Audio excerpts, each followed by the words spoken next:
जय सच्चिदानंद। ओके,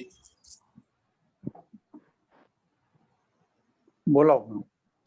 नमो वित्रागाय, नमो वित्रागाय, नमो अरिहंताणम, नमो अरिहंताणम, नमो सिद्धाणम, नमो सिद्धाणम, नमो आयरियाणम, नमो आयरियाणम, नमो उवज्जायाणम, नमो वज्जायानम, नमो लोए सव्व साहुणम, नमो लोए सव्व सावणम, ऐसो पंचन मुक्कारो, ऐसो पंचन मुक्कारो, सव्व पावप्पणासणो, सव्व पावप्पणासणो, मंगलाणं च सव्वेसिं, मंगलानम च संवेसी, पद्मं हवै मंगलम्।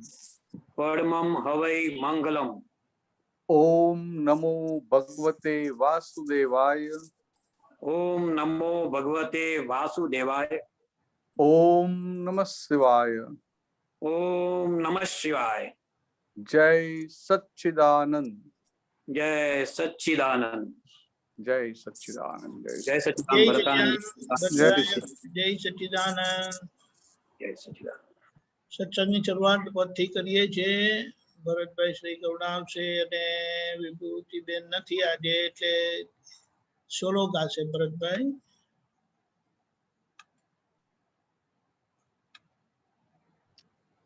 जय सच्चिदानंद। भरतानंद जी जय सच्चिदानंद। जय सच्चिदानंद, जय सच्चिदानंद।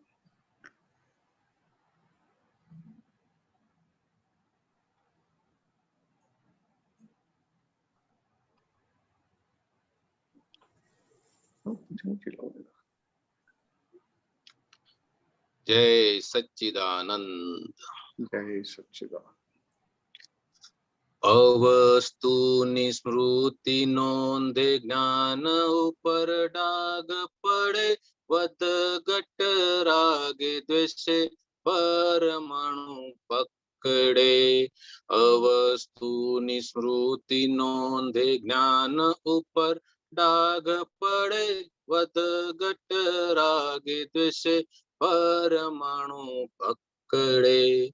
बांध्यो ज्या कहीं अभिप्राय के आम हो घटे, मान्यताथी ऊंधु थता मनो द्वेगी ताप चढ़े।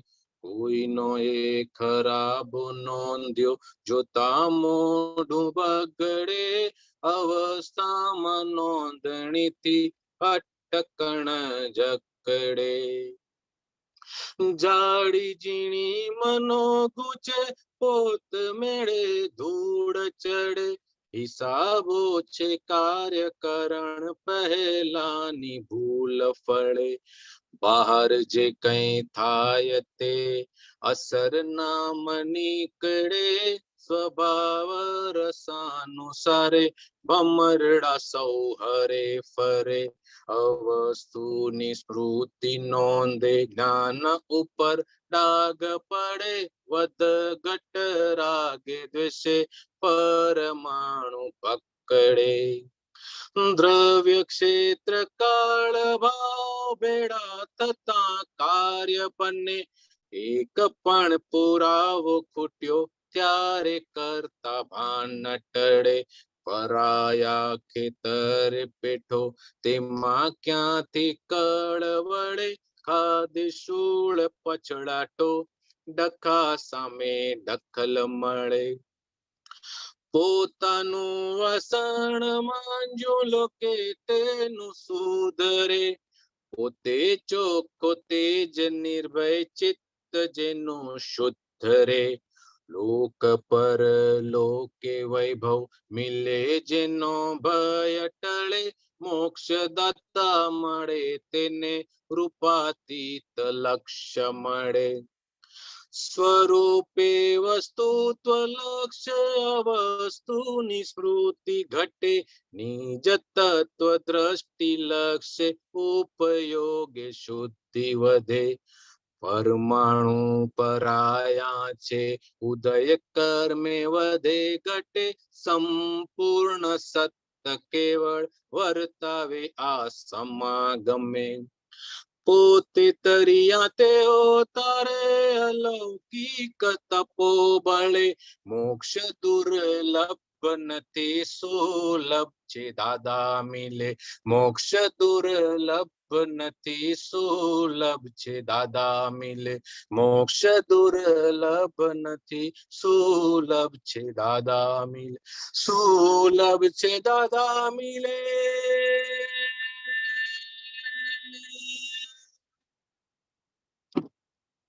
જય સચ્ચિદાનંદ. જય સચ્ચિદાનંદ. જય સચ્ચિદાનંદ. સિનિયર ભરતાનંદજી છે આજે આપણી સાથે. અરે પ્રભુ, એ સિનિયર એ હવે છે ને બહુ આમ નીચે નથી આવતા, ઉપર ઉપર જ રહી છે. એટલે આપણે નીચેનું થોડું કામ કરી લેવાનું, પછી એમના માટે ભાગે ઉપરનું રાખવાનું. Right right right. થોડો પ્રકાશ પાડો, સારું રહેશે. આમાં આવે છે અવસ્તુની સ્મૃતિ. આપણે ગઈકાલે જ વાત હતી, વસ્તુ એટલે મૂળ આપણો આત્મા. તે વેદાંતમાં વસ્તુની શોધ કરવાનું કહે છે. આપણને દાદા ભગવાને જ્ઞાન આપીને કહી દીધું કે તારી અંદર જ તારો શુદ્ધાત્મા છે. એ જ આપણો જ્ઞાનાત્મા છે, એ જ શુદ્ધાત્મા છે. અવસ્તુ એટલે કે બહારની જેટલી બધી મન વચન કાયાની ફાઇલો છે, એની અંદર જ રમણતા કરવાથી આપણું જે ઓરિજિનલ જ્ઞાન તરફ જવાનું છે એના પર નવું નવું આવરણ આવી જાય છે, અને આપણે જ્ઞાન તરફ આગળ વધી શકતા નથી. આપણો આત્મા આવરાયેલો રહે છે. આવરણ જે ઓલરેડી છે એના પર નવા નવા આવરણો કોટિંગ થતા જાય છે. હવે આ જે સ્મૃતિની વધઘટ થાય એને લીધે ક્યારેક રાગ દ્વેષ સામેવાળી ફાઇલો ઉપર આપણને નિરંતર આવ્યા કરે છે, જયા કરે છે. વધઘટ એટલે કે આસક્તિ, પ્રેમ નહીં, આસક્તિની વધઘટ હોય.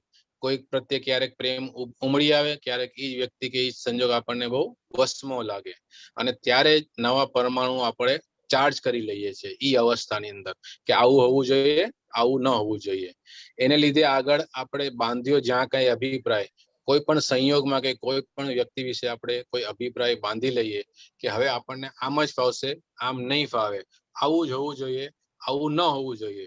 એને લીધે શું થાય, ક્યારેક આપણી માન્યતા, આપણે જે અભિપ્રાય હોય એનાથી કશું ઊંધું થાય. મને એમ થાય કે હું અહીંયાથી રોજ એર કન્ડિશન ગાડીમાં જ જઈશ, અને ક્યારેક એર કન્ડિશન ગાડી ન મળે તો મારું બિહેવિયર બદલાઈ જાય. મને અંદર અંદર સામેવાળી વ્યક્તિઓ ઉપર ગુસ્સો આવે, પોતાની જાત ઉપર ગુસ્સો આવે કે આમ કેમ થયું, તો અંદર ને અંદર તાપ ચડવા લાગે. એનું આ ઇફેક્ટ આવે છે. આજે આપણા અભિપ્રાયથી કંઈ પણ ઊંધું થાય તો નવું ચાર્જિંગ આપણે કરી નાખીએ છીએ અજ્ઞાન અવસ્થામાં. કોઈનો એ ખરાબો નોંધ્યો જોતા મોઢું બગડે. હવે સામે કોઈ વ્યક્તિ આવે કે કોઈ સંજોગ આવે, એને જોઈને આપણું મોઢું બગડી જાય. આમ તો આપણો હિસાબ જ આવે છે, અને આપણે સામેવાળાને કે સામેના સંજોગને કરતા સમજી લઈએ છીએ. પોતાની જે ભૂલ છે એને આપણે જોઈ શકતા નથી. એ અવસ્થામાં આપણે નોંધ કરી નાખીએ છીએ. જ્યારે એવો કોઈ સંજોગ ઉભો થાય છે ત્યારે આપણે એ અવસ્થાની અંદર એક નોંધ કરી નાખીએ છીએ કે હવે હું આમ કરીશ, હવે હું આમ નહીં કરું, અને એ આપણી ત્યાં આગળ આવીને એક અટકણ આવી જાય છે. જ્ઞાની પુરુષ કોઈ પણ અવસ્થાની, કોઈ પણ વ્યક્તિની, કોઈ પણ સંજોગની ક્યારેય નોંધ રાખતા નથી. હંમેશા વર્તમાનમાં જ હોય.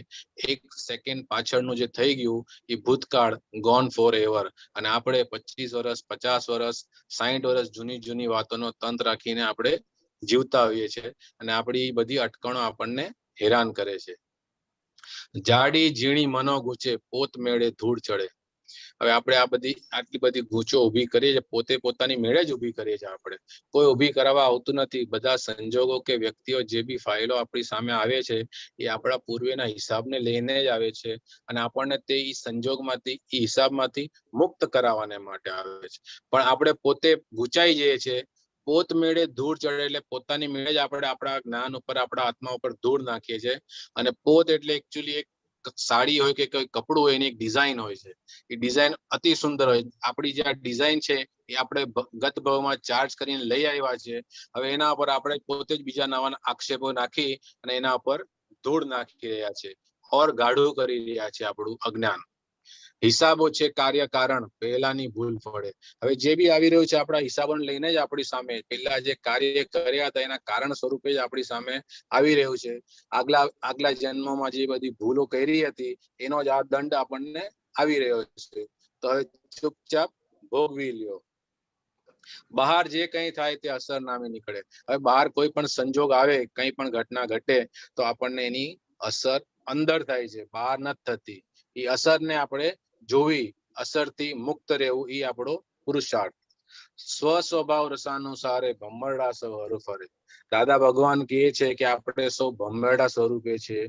ભમરડો જે હોય ટોપ, એને જેવી રીતના આપણે દોરી વીટેલી હોય અને પછી એને ફેંકીએ, પછી એના હિસાબે ફરવા લાગે. જેટલું એનો ટાઈમિંગ હોય એ હિસાબે જ ફરશે, એમાં કોઈ ફેરફાર કશું કરી શકે નહીં. એવી રીતે આપણે જે બધા આપણા કર્મો ચાર્જ કરીને લઈ આવ્યા છે એ પ્રમાણે જ આપણે વર્તવાના છે. પણ આપણે હવે જ્ઞાનથી એનાથી જુદા રહીને એને જોઈને જાણી શકીએ. સામેની વ્યક્તિ કે સામેના સંજોગને પણ આપણે એ દ્રષ્ટિથી જોઈ લઈએ તો આપણને કોઈ પણ આકુરતા વ્યાકુરતા હવે થશે નહીં.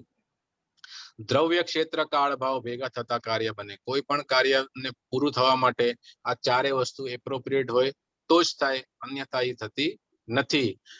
એક પણ પુરાવો ખૂટ્યો, અગર એનો કાળ ન પાક્યો હોય કોઈ વસ્તુનો, જેમ કે કેરીની સીઝન જ્યારે આવે ત્યારે જ આપણને કેરી પ્રાપ્ત થાય છે. કેરીની સીઝન ન હોય ત્યારે આપણે કેરી માંગવા જઈએ કે કેરી પ્રાપ્ત કરવા જઈએ તો આપણને એ પ્રાપ્ત થતી નથી. એટલે એક પણ પુરાવો ખૂટી જાય ત્યારે એમ લાગે કે ના, બીજું કશુંક છે, આપણે એકલા જ આ દુનિયામાં કરતા છે નહીં, આપણા વગર પણ દુનિયા ચાલી રહી છે. પરાયા ખેતરે પેઠો તેમાં ક્યાંથી કળવળ. એટલે આ એક દ્રષ્ટાંત આપ્યું છે. પરાયું ખેતર એટલે કે જેમાં આપણું ઓનરશિપ નથી, જે વસ્તુમાં, ત્યાં આગળ આપણે જઈએ, મીન્સ કે આપણી બાઉન્ડ્રી, આપણા ઘરની, આપણું ખેતર હોય અને આપણી એક બાઉન્ડ્રી હોય ખેતરની, એમાં બાજુવાળાની બાઉન્ડ્રીમાં આપણે જતા રહીએ તો આપણને અંદર એક જાતનો ભય તો એક વખત ઉભો થશે જ કે આ મારું નથી, મારે અહીંયાથી મારા સ્વક્ષેત્રમાં પાછા આવી જવાની જરૂર છે. એટલે અત્યારના તો આપણે મન વચન કાયા જે છે એ પરાયું કહેવાય, પણ આપણે એની અંદર જ રાચી રહ્યા છે. તો હવે એમાં ક્યાંથી જેટલો માર ખાવો પડે એટલો માર આપણે ખાવાનો જ છે. ત્યાં જઈને ખાધી સૂળ પછડાટો, ડખા સામે દખલ મળે. ખાધી સૂળ એટલે કે કાંટા. બહારની દુનિયામાં જ્યાં બી જાઓ ત્યારે આપણે જોઈ લેવાના આપણા હિસાબો કેવા છે, સામેની વ્યક્તિ આપણી સાથે કેવી રીતના ડીલ કરે છે, આપણને કાંટા મારે છે કે હાર પહેર્યા છે, બંને આમ તો નિકાલી જ છે, પણ આપણે જોઈ લેવું. અને ડખા સામે દખલ મળે. આપણે જેટલા ડખા કર્યા હતા પૂર્વે એની સામે જ આપણને અત્યારના જે બી કઈ દખલ આવી રહી છે તે આપણા પોતાના ડખાના રિઝલ્ટ સ્વરૂપે આવી રહી છે. પોતાનું વાસણ માંજ્યું લોકે તેનો સુધરે.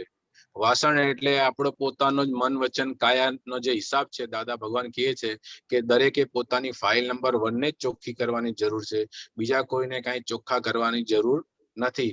આપણે ચોખ્ખા તો આખું જગત ચોખ્ખું. જગત જે છે એ આપણું પોતાનો અરીસો છે. આપણું જેવું અહીંયા ઝળકશે તેવું જ પ્રતિબિંબ આપણને ત્યાં દેખાશે. પોતે ચોખ્ખો તે જ નિર્ભય. એટલે અંદરથી જે ચોખ્ખો છે કે જેને હવે બધું નિકાલ જ કરવું છે, ચૂકવી જ દેવું છે, એને હવે બહારની દુનિયામાં કોઈ જાતનો ભય લાગશે નહીં. કોઈ પણ સંજોગ આવશે તો કે મારે બધાનું હવે દેવું ચૂકવી દેવું છે. પોતે નિર્ભય થઈ ગયો છે હવે, કે મને હવે કશું ચલિત કરી શકે એવું રહ્યું નથી. એને લીધે પોતાનું ચિત્ત પણ હંમેશા શુદ્ધ રહેશે.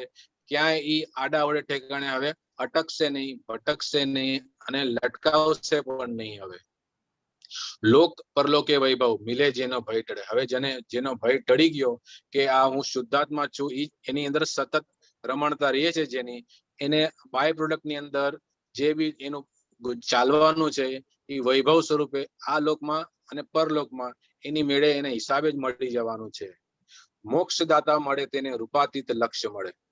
મોક્ષદાતા આપણા માટે દાદા ભગવાને આપણને આપણા સ્વરૂપનું લક્ષ્ય આપી દીધું છે કે તું શુદ્ધાત્મા છે. આ જે છે એ મન વચન કાયા એ ટેમ્પરરી છે. પરમેનન્ટ જે છે એ શાશ્વત સ્વરૂપ છે, એ શુદ્ધાત્મા સ્વરૂપ છે. સ્વરૂપે વસ્તુત્વ લક્ષ્ય અવસ્તુની સ્મૃતિ ઘટી. એટલે મૂળ સ્વરૂપ કે હું શુદ્ધાત્મા છું, વસ્તુત્વ એટલે કે હું શુદ્ધાત્મા છું, એ હવે લક્ષ્ય આપણને આવી ગયું. તો તો અવસ્તુની જે આ મન વચન કાયાની જેટલી બી અવસ્થાઓ છે, સ્મૃતિઓ જે છે, એ ધીરે ધીરે હવે એ આપણા માટે ગૌણ થતી જશે અને હવે આપણા યાદમાં એ આવશે નહીં. ધીરે ધીરે જેમ જેમ આપણે જ્ઞાનનો ઉપયોગ કરતા જશું તેમ તેમ બહારની દુનિયાના બહારના હિસાબો જેટલા બી છે એની અંદર હવે ચોંટ રાગ દ્વેષ બધી ધીરે ધીરે ઘટતી જશે. નિજ તત્વ દ્રષ્ટિ લક્ષ્ય ઉપયોગે શુદ્ધિ વધે. એટલે પોતાનું તત્વ દ્રષ્ટિ એટલે કે હું શુદ્ધાત્મા છું, એ લક્ષ્ય હવે આપણને ફિટ થઈ ગયું છે. જેમ જેમ આપણે એનો ઉપયોગ કરતા જશું દરેકે દરેક સંજોગમાં તેમ તેમ આપણી અંદર શુદ્ધિ થતી જશે. જેટલા અશુદ્ધ પરમાણુઓ છે એ બધા અશુદ્ધ પરમાણુ ધીરે ધીરે ગલન થઈ જશે. પરમાણુ પરાયા છે ઉદય કર્મે વધે ઘટે. પરમાણુ આપણે ચાર્જ કરીને લાવ્યા છે, પરમાણુ તો ચોખ્ખા જ હતા. હવે એ લોકો કહે છે કે અમને તમે ચોખ્ખા કરીને અમને મુક્ત કરી, એટલે તમે પણ મુક્ત અને અમે પણ મુક્ત. ઉદય કર્મે વધે ઘટે. એનો જે ઉદય આવશે તે પ્રમાણે એ પરમાણુનો વધઘટ થયા રાખશે અને આપણે એનો નિકાલ કરવાનો છે, જોયા કરવાનો છે, કઈ રીતના આવ્યો કઈ રીતે ગયો. આપણે એમાં વધુ હવે અંદર ઊંડા ઉતરવાની જરૂર નથી. સંપૂર્ણ સત્ય કેવળ વર્તાવ્યા સમાગમે. દાદા ભગવાનનો જેને સમાગમ થઈ ગયો એને હવે 100% શ્યોર થઈ ગયો કે હું કેવળ શુદ્ધાત્મા જ છું. એના લક્ષ્યમાં આ ફિટ થઈ ગયું છે. હવે પોતે તર્યા તેઓ તારે અલૌકિક તપો બળે. દાદા ભગવાન 14 લોકના નાથ, અક્રમ વિજ્ઞાન જેમનામાં ખુલ્લું થયું તે પોતે તો આ સંસારનો ભવસાગર તરી ગયા અને આપણા જેવા મહાત્મા અનેક મહાત્માઓને જ્ઞાન આપી, દ્રષ્ટિ આપી, આપણને પણ આ ભવસાગરમાંથી તરાવી ગયા. એટલે આપણા માટે દાદા ભગવાન જ સર્વોપરી છે. આપણા માટે દાદા ભગવાન સિવાય બીજું કશું જોવા જેવું નથી. એમની 5 આજ્ઞામાં નિરંતર વર્તવાની જરૂર છે. મોક્ષ દુર્લભ નથી, મોક્ષ દાતા દુર્લભ છે. હવે મોક્ષ દાદા ભગવાન આપણને તો મળી ગયા એટલે આપણા માટે મોક્ષ તો સુલભ થઈ ગયો. જય સચ્ચિદાનંદ. જય સચ્ચિદાનંદ. જી વધારે કઈ તો માફ કરી દેજો દીપકાનંદજી. જય સચ્ચિદાનંદ. અરે નહીં, જય મજા. સચ્ચિદાનંદ. જય સચ્ચિદાનંદ. જય સચ્ચિદાનંદ. સરસ.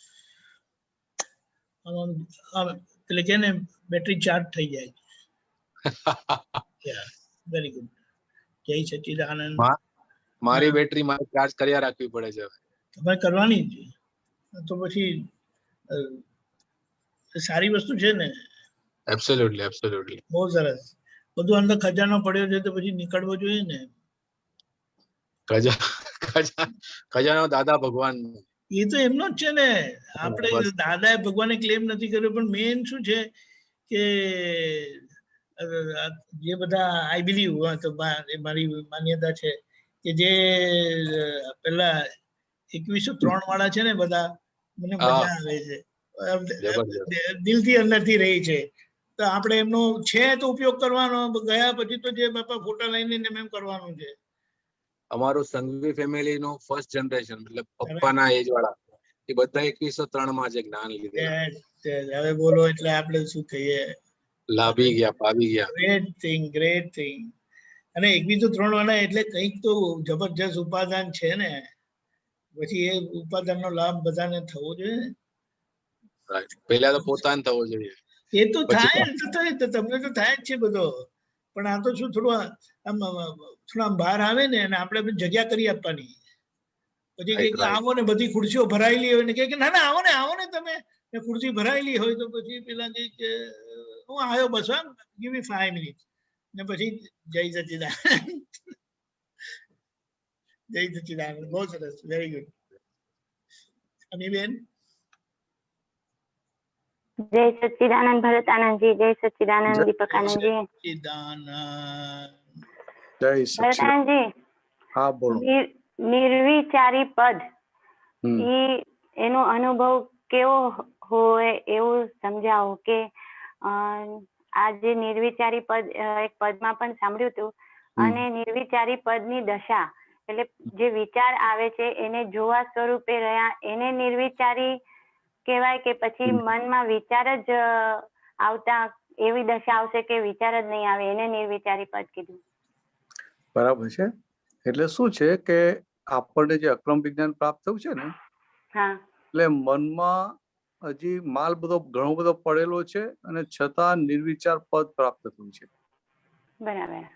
એટલે કે મનમાં આમ કે ઘણા બધા વિચારો ફૂટતા હોય હમ. અને આપણને આવું શુદ્ધાત્મા શું ભાન થયું કે મનથી જુદા પડ્યા. હા. અને આ જે મોટા પુરુષો તીર્થંકર ભગવાન, કેવલી ભગવંતો, દાદા ભગવાન, હમ. એ બધાનું શું હતું કે એ મન આખું ખાલી થઈ ગયેલું. ઓકે. એટલે મન ખાલી થઈ ગયું અને પોતે મનના જુનારા થયા, શુદ્ધાત્મા થયા. હા. એટલે એમને વિચારો આવે, હમ. પણ એક વિચાર પછી ઘણા સમયે બીજો વિચાર આવે. હમ. એટલે આમ દશા એક જ કહેવાય કે એમની પણ નિર્વિચાર દશા ને આપણી પણ નિર્વિચાર દશા. હમ. એમની નિર્વિચાર દશામાં પેલો ભરેલો માલ જ ના હોય ને, એટલે કોઈ હેરાન કરનારું હોય જ નહીં. હા, બરાબર. હેરાન કરનારું ના હોય. હેરાન કરનારું ના પણ હોય. આમ બીજી રીતે જોઈએ તો એ લોકો એ બધા મોટા પુરુષોને પુરુષાર્થ બહુ થઈ ગયો એટલે હવે પુરુષાર્થ કરવાનો સ્કોપ ના રહ્યો. હમ. જયારે આપણને આ મનમાં બધું ફૂટ્યા કરે ત્યારે પુરુષાર્થ કરવાનો સ્કોપ રહ્યો. તો બરાબર. આપણી પુણ્ય વધારે કહેવાય કે ના કહેવાય? હમ. એટલે પુણ્યનો લાભ લઈ લેવો જોઈએ. લઈ લેવો જોઈએ, ખરેખર. આપણને પુરુષાર્થ કઈ તક છે તક છે. અને એ લોકોને હવે એ તક રહી જ નહીં. નિવૃત્ત થઈ એથી ગયા. સિદ્ધમ થઈ ગયું. બરાબર. એટલે આ રીતનો ફરક છે. એટલે આ ફરક થી આપણે સમજીએ ને તો એ નિર્વિચાર પદ એ દશા એક આખું ખુલ્લું થઈ જાય. બરાબર.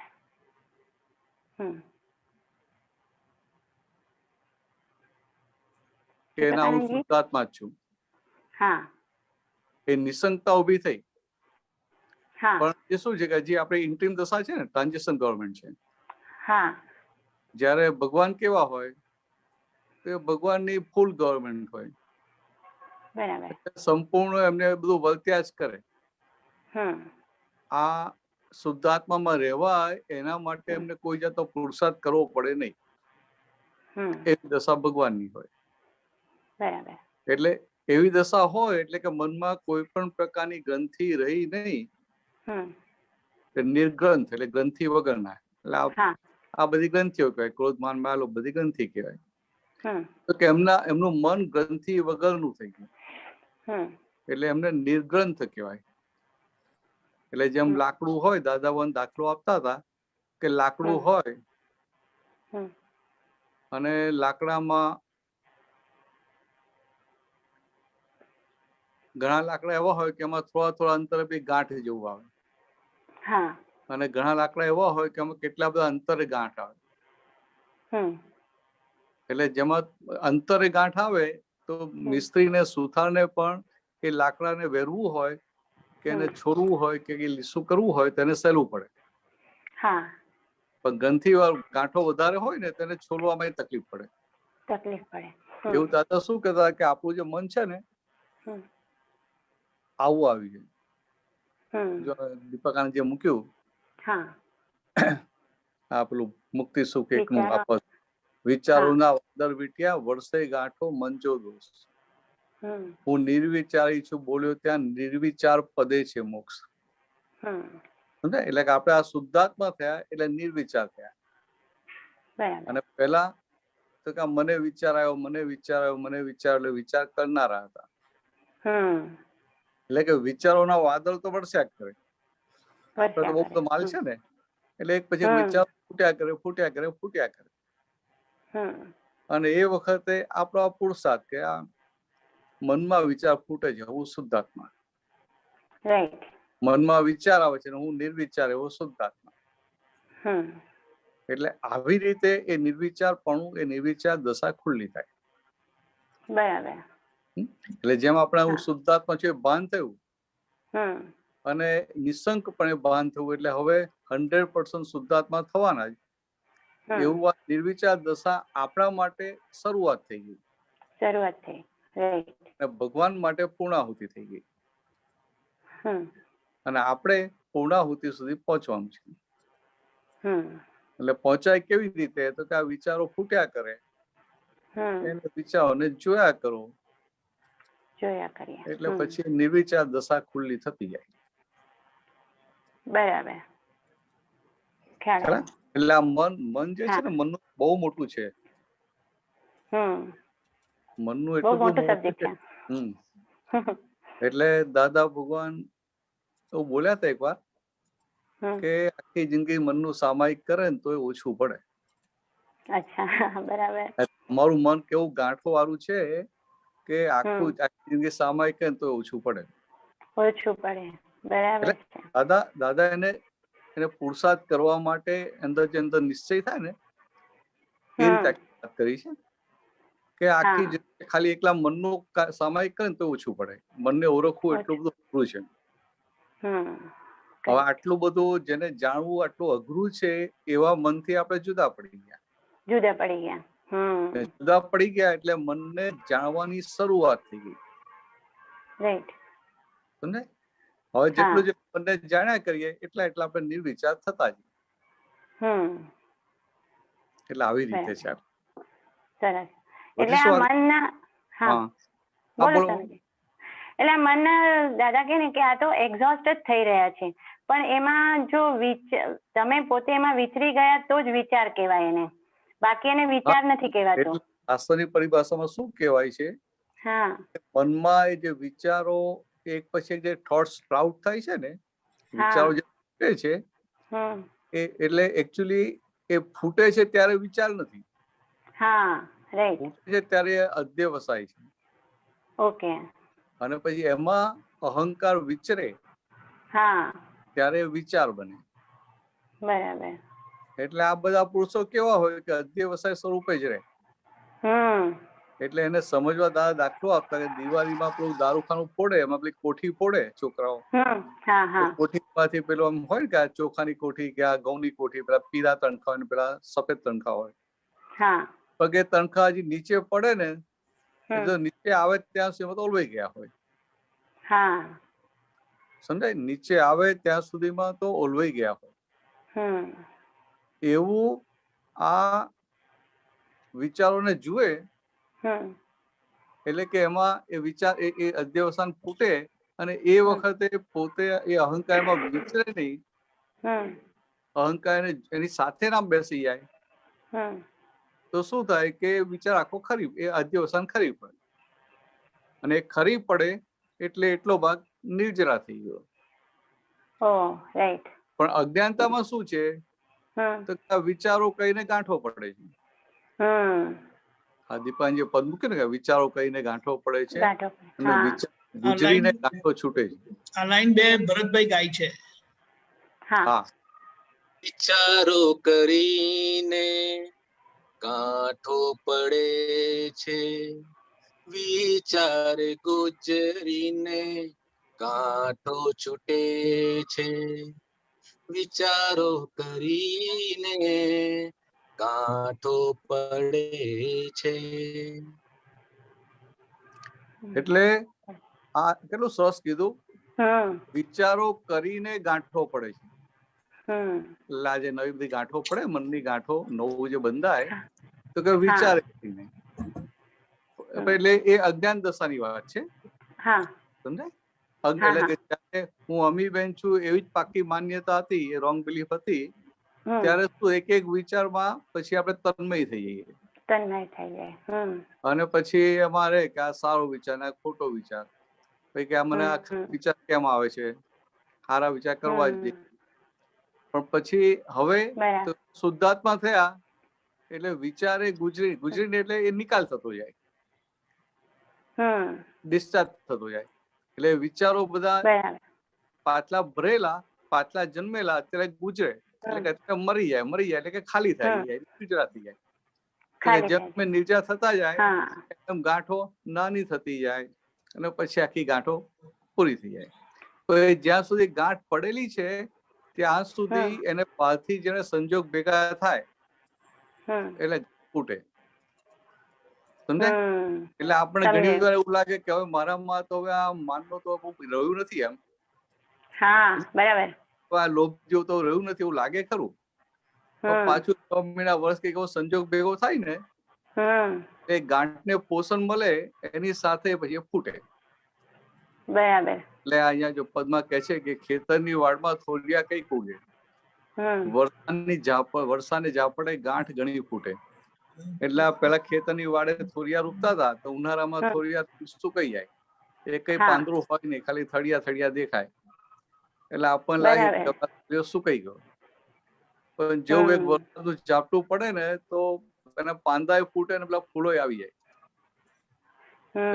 આખું સુકાઈ ગયેલું તો કેવી આ મનની ગાંઠો પણ એવી છે, જ્યાં સુધી સંપૂર્ણ નિર્મૂળ ના થાય ને ત્યાં સુધી બહુ ચેતીને રહેવા જેવું છે. અને આપણો માલ એ કલયુગનો માલ છે, 5મા આરાનો, એટલે ખતરનાક માલ છે બધો ભરેલો. બરાબર છે. ભરેલો માલ બધો ખતરનાક છે. એટલે ક્યારે ગોથું ખવડાવી દે ને, ક્યારે સ્લીપ કરાવી દે એનું કઈ ઠેકાણું નહીં. બરાબર. અને સામે પાછી બુદ્ધિ એ આપણી શાર્પ આવેલી છે, તેજ બુદ્ધિ. એટલે શું થાય કે બુદ્ધિ એ ક્યારે યુટર્ન મરાવી દે એટલે આપણને એવું લાગે કે હું તો જ્ઞાનમાં જ છું, હું તો આજ્ઞામાં જ છું, ઘૂસી ગયો એ સંસારમાં. કરેક્ટ. ચાલો વધીશું આગળ. હા, આ એક લાઈન સમજાવી દો સ્વામીજી. આ ફૂટ્યો વિચાર દેખે મનનું ચિત્રપટ, ચિત્ત ચિત્ર જોઈ યગે મનને કુદાકુદ. તો આમાં ચિત્તનું શું રોલ બતાડે છે? હા, એટલે શું કે છે કે આ વિચાર ફૂટે ને, આ મનમાં જે બધું ગ્રંથિ શોક છે એટલે મનમાં વિચાર ફૂટે, પછી એ વિચાર ફૂટે તો કે શું છે એ મનનું ચિત્રપટ છે. એટલે મન એ વિચારને બતાવે છે. બરાબર. એટલે મનનું ચિત્ર છે, મનનું પેમ્પલેટ છે. એટલે મન આપણને વિચાર બતાવે. એ જે પેમ્પલેટ છે, એ જે ચિત્ર છે, એ જોઈને ચિત્ર જોઈ ચગે. એટલે કે એ જે પેમ્પલેટ જોઈ ને પછી ચિત્ત ચગે એટલે શું કે ચિત્ત પછી આગુ પાછું થાય. એટલે જે પેલા વિચારોનું પેમ્પલેટ બતાવ્યું હોય કે ઓહો આજે તો આપણે મોલમાં જવાનું છે, તો સીધું ચિત્ત ત્યાં મોલમાં જતું રહે. એટલે કે ચિત્ર જોઈને ચગે, મનને કુદાકુદ. એટલે ચિત્ત છે મોલમાં જતું હોય, મન ક્યાં રહે? તો મન તો અહીંયા જ, એટલે અહીંયા ઘરમાં બેઠું કુદાકુદ કર્યા કરે. કુદાકુદ એટલે શું કે તમને શાંતિથી જંપીને બેસવાના. સમજાય? શાંતિથી જંપીને બેસવાના છે. એટલે ભાઈ તમે શું કે આ મારું મન મને હેરાન કરે છે. મન રાતે કે શાંતિથી સુવા નથી દેતું, મનમાં વિચારો આવ્યા જ કરે છે. હવે દાદાએ કેટલું સોલ્યુશન આપી દીધું કે રાતના સુઈ ગયા વિચાર કઈક એવું બની ગયું હોય દિવસમાં, અને વિચારોનો પેલો વંટો એ વિચારોનું બમલ ચડ્યા કરે, તો કે આપણે શું કરવાનું? તો કે મનના ઘોડા ઉપર બેસી જવાનું.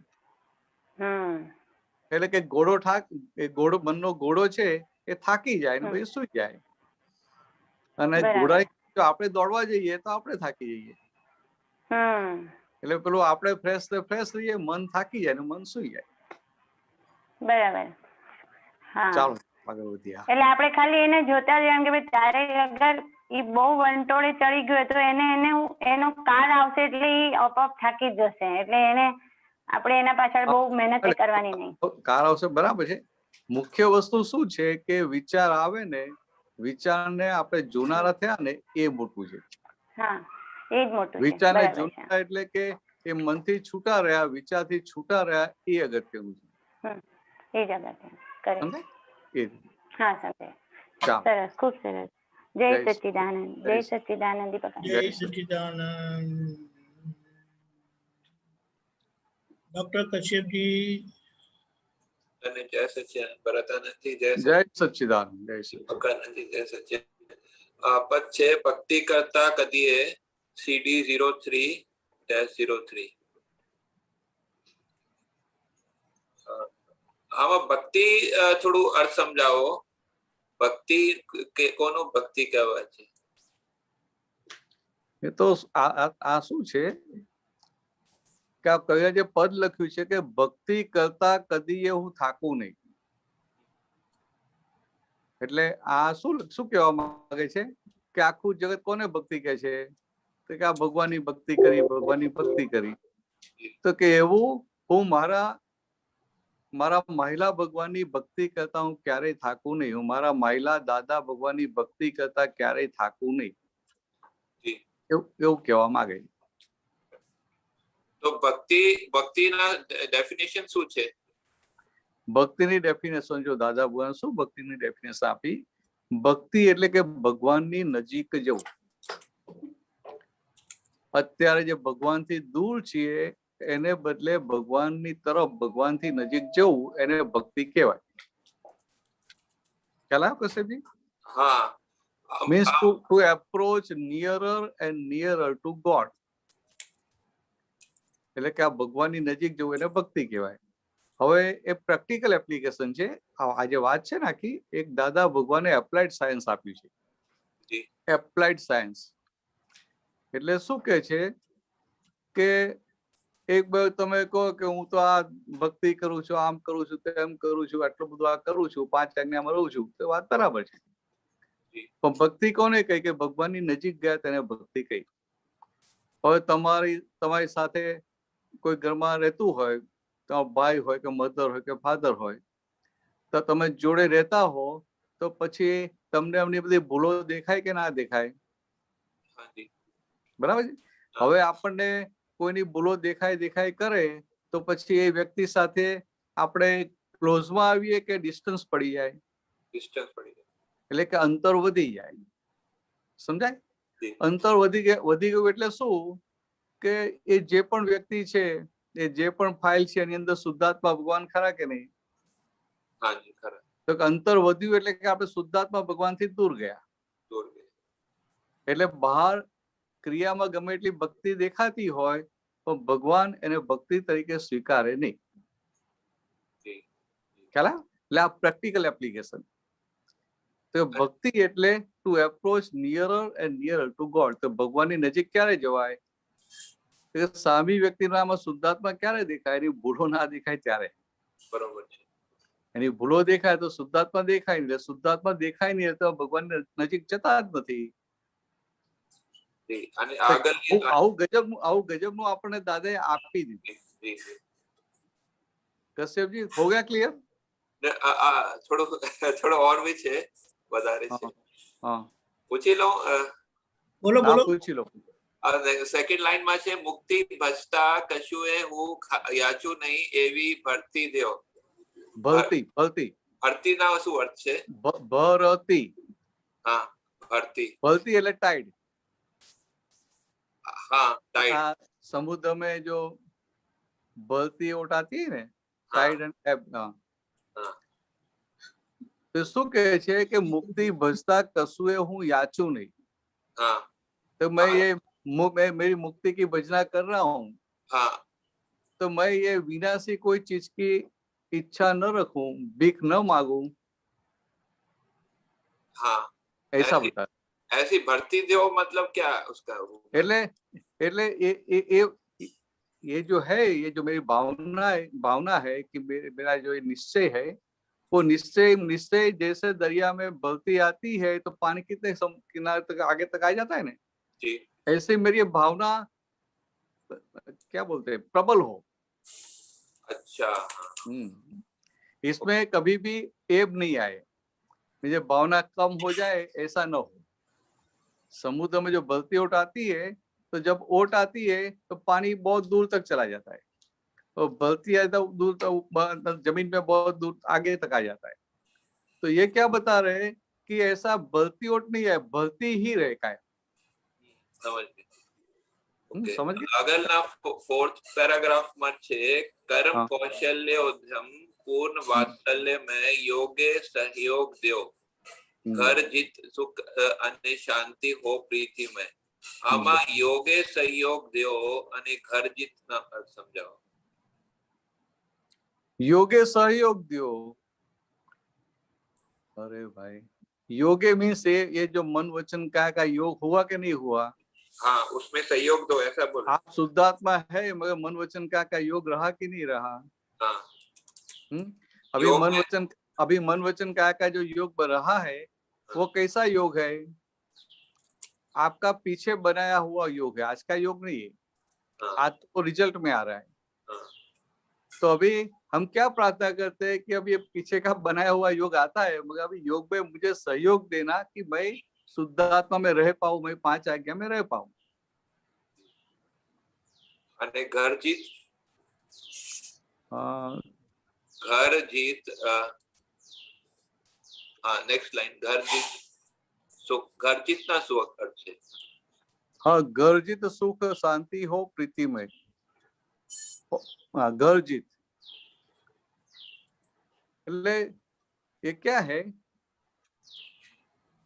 कि आपको आपका घर है, घर में ये सारी फाइलों का निकाल हो गया, घर में आपको किसी का प्रॉब्लम नहीं होता है, तो आपने घर को जीत लिया, तो बाकी का सब तो जीता हुआ ही नहीं। जगत के साथ आपको प्रॉब्लम है ही नहीं। तो मैं ये 5 आज्ञा में रहकर घर में सबका प्रेम जीत लूं, घर में सभी का मैं प्रेम जीत लूं, तो फिर सुख सुख सुख और शांति हो प्रीति में। तो सबका प्रेम जीत लिया तो चारों ओर से आपको सुख मिलेगा कि नहीं मिलेगा, शांति मिलेगी कि नहीं मिलेगी? ऐसा बताएं। આગળના પેરાગ્રાફમાં છે, ખોટી કમાની ના આવે, ઘર ઉંબરમાં ચોખ્ખા વ્યવહાર દેવો. આ ઘર ઉંબરમાં ઘરમાં આવે ખોટી ના આવે, ઉંબરમાં ખોટી કમાની ના આવે. उम्बर मींस क्या है? पहले के समय वो उम्र का मैंने देखा मीनिंग, उसमें होता है वो थ्रेशोल्ड होता है, जो उम्रो होता है, उम्रो तेलीस के अंदर। हाँ हाँ, दहलीज। तो क्या बताए? खोटी कमाई न आवे, घर उम्र माए चोखा व्यवहार हो। ये क्या बताया है कि जो वितराग मार्ग है, मोक्ष मार्ग पे आपको आगे बढ़ना है, तो मोक्ष मार्ग में आगे बढ़ने के लिए आप जो भी साधन का प्रयोग करते हैं वो साधन शुद्ध होना चाहिए जी। समझे? ऐसा नियम है, साधन शुद्धि हो, तो साधन शुद्ध होना चाहिए। अच्छा अच्छा, हाँ, कि दहलीज में भी नहीं आना चाहिए, दहलीज उम्रों में अपन नहीं आवे खोटी। हाँ हाँ, अच्छा, दहलीज में नहीं आया, फिर घर में एंट्री नहीं हुआ ना, बाहर ही रहा। अच्छा, आगे अगर ये खोटी कमाई का मतलब क्या है कि आपको लोभ हुआ और आपने कैसे भी करके पैसा कमाया, तो आपने कमाया तो दूसरों के पास से इतना गया कि नहीं गया? हाँ हाँ, तो जिनके पास से गया वो सबको दुख होगा कि नहीं होगा? होगा। और सब किसी को दुख होगा तब मोक्ष में जा पाएंगे? ऐसे सिंपल बात है। अगर लिखा काया मायावी परपोटे अतिक्रमु नहीं, निश्चय संकित हो। निश्चय संकित हो, थोड़ा समझाओ। निश्चय निश्चय संकित हो, निश्चय। एक मिनट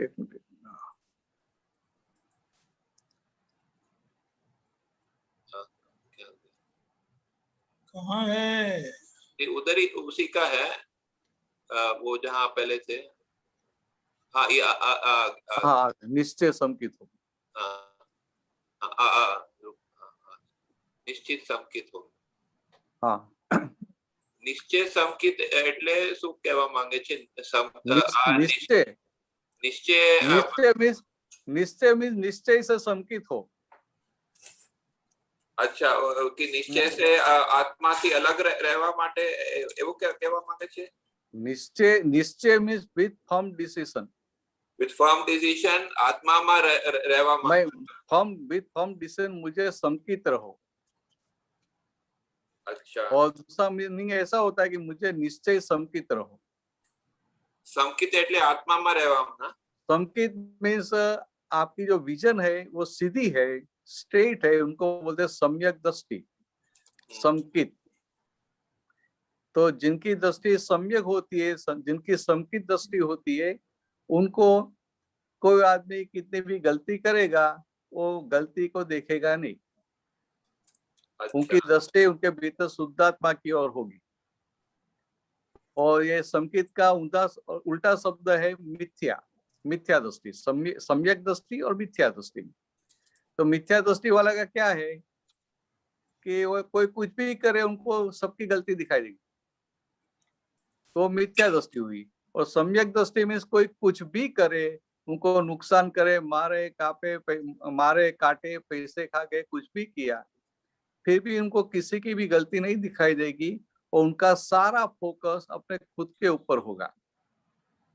तो उनको बोलते हैं संकित दृष्टि।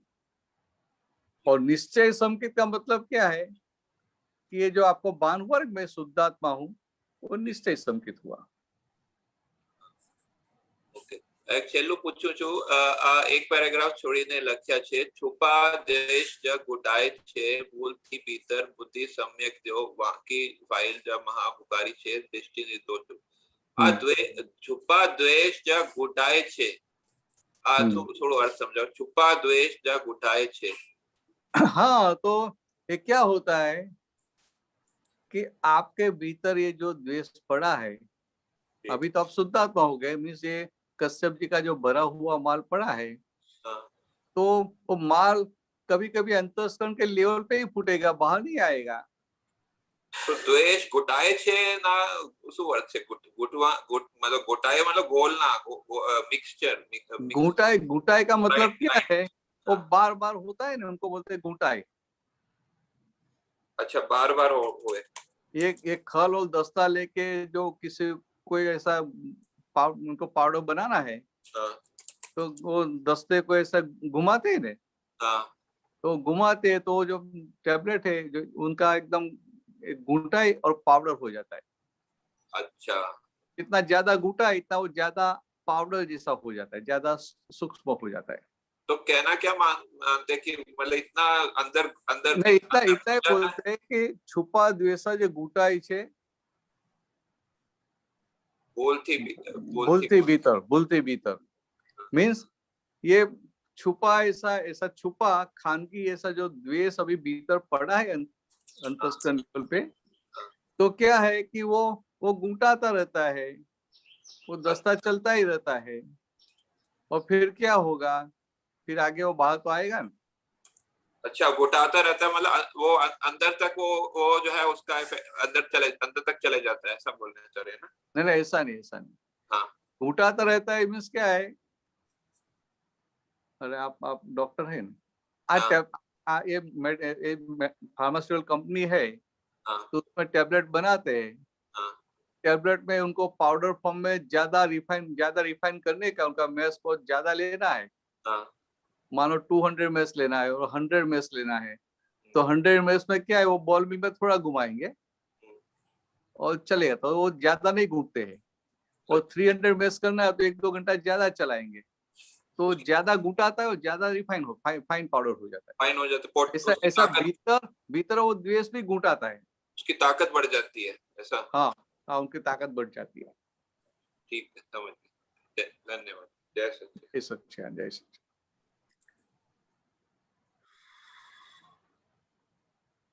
गीताबेन मुंबई। जय सच्चिदानंद दीपक आनंद जी साहेब, जय सच्चिदानंद भरत आनंद जी साहेब। जय सच्चिदानंद। जय सच्चिदानंद। जय सच्चिदानंद दीपक आनंद जी साहेब, बुक नंबर 6 पानु नंबर 71 21/4/69 वडोदरा, नीचे पेज 28 of 40।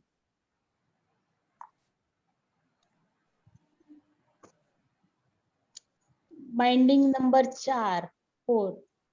ओके, बोलो साहब जी। हाँ, जय सच्चिदानंद।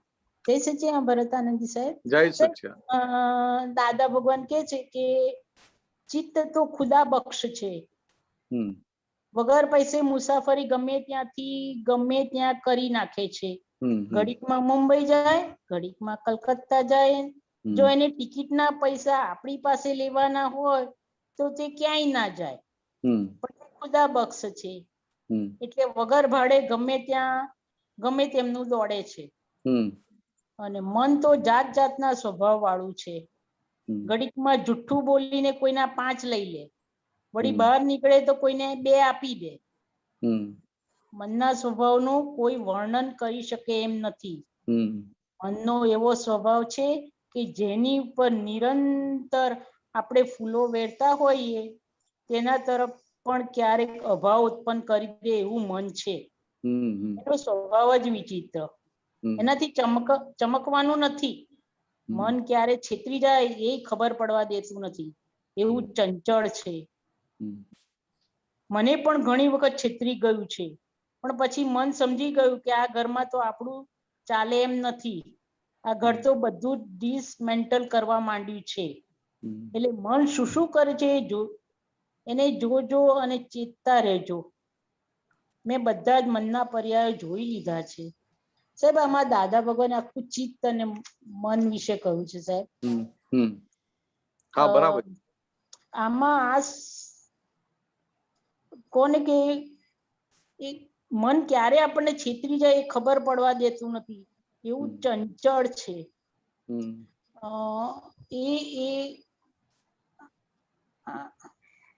હા, બોલો બોલો. હા, એ થોડુંક મને એમાં પ્રકાશ આપો ને કે એવું મન મન છે ને, ચિત્ત ખુદા બક્ષ એટલે શું કહેવા માંગે છે કે ચિત્તને ચિત્ત જે ભટકે છે બધે, તેને તમે બોમ્બેમાં બેઠો ને તમારું ચિત્ત દિલ્હી જાય તો એમાં એને ટિકિટ લેવાની નથી, એટલે ખુદા બક્ષ વગર ટિકિટે જાય છે. વગર ટિકિટે ફરે છે. એટલે કે આ વગર ટિકિટે જવાનું છે ને એટલે એ વધારે ભટકે છે, કારણ કે ટિકિટ લેવાની હોય તો પછી આપણે આપીએ ને પછી આપણો લોભ ઉભો થાય ને. મનના માટે શું વાત કરી દાદા આ વાક્યમાં કે મનનો જે સ્વભાવ છે ને એ એક ધારો એક સરખો સ્વભાવ નથી હોતો. કોન્ટ્રાડિક્ટરી, વિરોધાભાસ સ્વભાવનું મન છે. એટલે આજે મન તમારું આ બતાવતું હોય એક વસ્તુ તો કાલે ઉઠીને એનાથી વિરુદ્ધનું બતાવશે. એટલે દાદા એક દાખલો આપતા હતા કે ચોર હોય એટલે આપણે અભિપ્રાય આપી દે કે આ ચોર છે, આ ચોર છે, આ ચોર છે.